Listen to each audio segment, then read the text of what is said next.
Everybody, today's how-to, we're going to have a look at how to create one of the Halloween scavenger hunts, or you can have the same steps and do it for Christmas or Easter or whatever holidays you celebrate.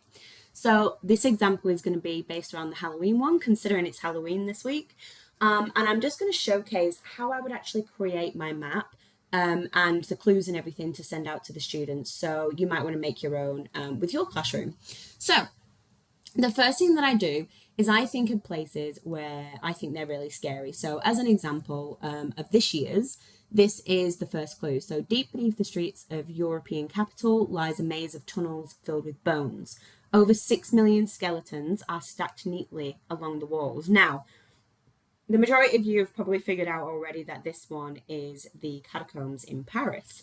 And so what I would do is I have my clue. I've got my location, which would be the catacombs Paris. And then I've also got a code. Okay, so each location has an associated code with it. Now, what I mean by that is if I just show you my Excel spreadsheet here. Okay, so obviously these are not this year's answers. I'm not that silly, but I am just showing you an example of how we would create a similar scavenger hunt. And so I've just used very, very basic locations like Sydney Opera House, the Eiffel Tower, Statue of Liberty, etc. And the clue that I've put for this one is literally just hello. Like, this is not this year's answer. I must stress, it's not. And so this is what your Excel spreadsheet would look like. Now, of course, as any spreadsheet that we do, we have to make sure that we go save as, and we have to go comma delimited. Okay, so your Excel workbook will default to like this kind of format. We just need to make sure that it's saved as this one, otherwise it's not going to upload to our system. Okay, so comma delimited, and from there you can simply go ahead and upload it to ArcGIS. So we are going to open a brand new map. I'm going to go to add. I'm going to go add layer from file. And I'm going to find my, my page. There it is. How to Halloween. And I am going to create a hosted feature layer because as we do with all of our CSVs, we will always create a hosted feature layer. Now, this one is asking, do we want to include all the different sections of our spreadsheet? Well, in this case, I do, so I'm just going to go ahead and press next. Now, it's automatically defaulted to latitude and longitude because it can figure out that I've got latitude and longitude on my Excel spreadsheet. You'll also notice that latitude and longitude doesn't use credits. So if any of you are trying to keep down on your credits, bear in mind that that's how you can do it. And this is just an example of a title and a folder that you can save it in. Now, when you're happy with it, you're basically going to go create and add to map. Okay, so once it's uploaded, it's going to look something like this. Obviously, it will be your locations, not necessarily mine. And it will just be some like basic red dots. So what is a fun thing for us to do now is to actually create a little bit more of an interesting symbology. Okay, so the way that we might do that is head over to the Styles tab on the right hand side, and we can go to this location style options. And instead of this basic red symbol here, I can go ahead and click on the basic point, and I can choose any of these categories. So if any of these take your interest, then go for it. I like to upload my own symbol. Okay, so you can actually do this from an image on the internet or an image on your desktop. In this case, I've already uploaded an image from my desktop to this little skull here. You'll see as I click on the skull, all the points in the background now change to this skull icon, which is a little bit more on theme than basic red dots. But again, you can change your points to absolutely anything. For those of you that do the Easter egg hunt, you know that I changed them to golden Easter eggs, and the Christmas hunt, I normally do little reindeers. Whatever suits you, you can change your icons to. And if I was to just go ahead and click on one, for example, it's going to pop up here with the clue for this one is H, the latitude and longitude, but it's also got the location. Okay, so that's kind of what the pop-up looks like, but the clue is at the top there, which is really important. Okay, now from here, we don't want our students to be able to actually see where all our points are as soon as they open the map. So we need to hide these points, okay? And the way that you do that is if you just head over to properties here, you can see there's a visibility range, okay?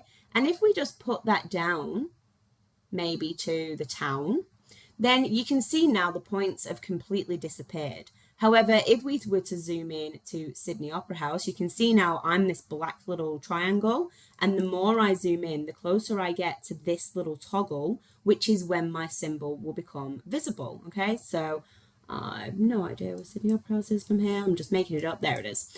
And so you can see as I cross that threshold for this triangle here, you can see my skull becomes available. I can click on it and I can get the clue, okay? And so that's what you need to do. Brilliant. So now that we've done that, we can just do a few fun extra things, like we can change the base map to make it a little bit more dark and scary. So if I zoom out a little bit, you know, you've got these options here. You can do the black one, which is an interesting one. There's a nighttime streets version that's got those purple lines, which is again very Halloweeny. There's a navigation in the dark one. Again, it's completely up to you what you might want to do with it. Okay, there's many different options for you to choose from. So I'm quite a fan of the nighttime dark navigation one. Okay, and again, it's still there. If I zoom into Sydney, my icon will still appear once I get to the Sydney Opera House. There it is. You just need to change the base map to be a little bit more funky depending on what you're doing. Okay, that's basically it. So from here, I can just go save as, give it a title, and assign it some permissions. So for example, if you want the whole of your school to be able to access it, you'd obviously have to put it on a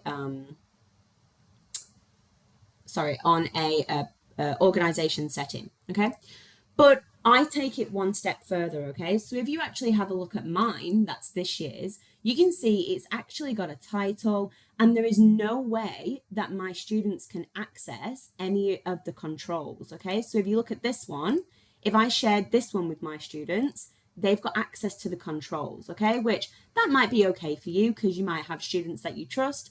However, if you do want to take it to the next step and create it like this, then you need to do something called an instant app, okay?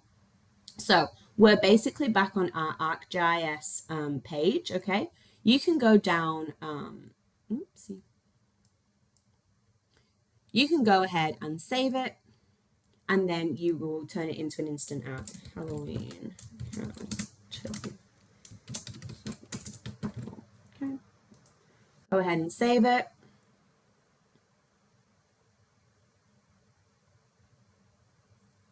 You'll see now that these little 4 squares have become available at the bottom. These won't become available until you save it, okay? But you can basically just go create app, and instant app comes at the top. Now, for those of you that have never used instant apps before, there's a wide selection of things that you can do with instant apps, from interactive legends to time series where you can make the icons move in time and that kind of thing. But I'm just going to go with the basic media map for this one. Okay, we don't need an interactive legend, we don't need any of these other cool things, we can just go with the basic one. So I'm just going to go and choose. Yep, happy with that title, and I can go create app.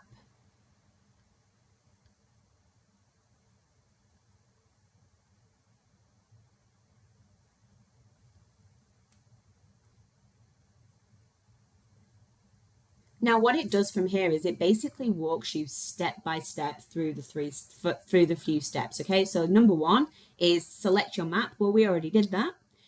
You can go on next. Number 2 is, do we want to include a legend? I'm going to say no. Do you want to include a header? You might want to. Okay, I'm going to go next. You might say, do you want to disable scrolling? Well, that would make it very hard for them to find things now, wouldn't it? So you go through all of these, and again, you can pick the theme. Dark theme would obviously be best for Halloween, etc., etc. Now, once you're happy with it, you simply press publish, okay?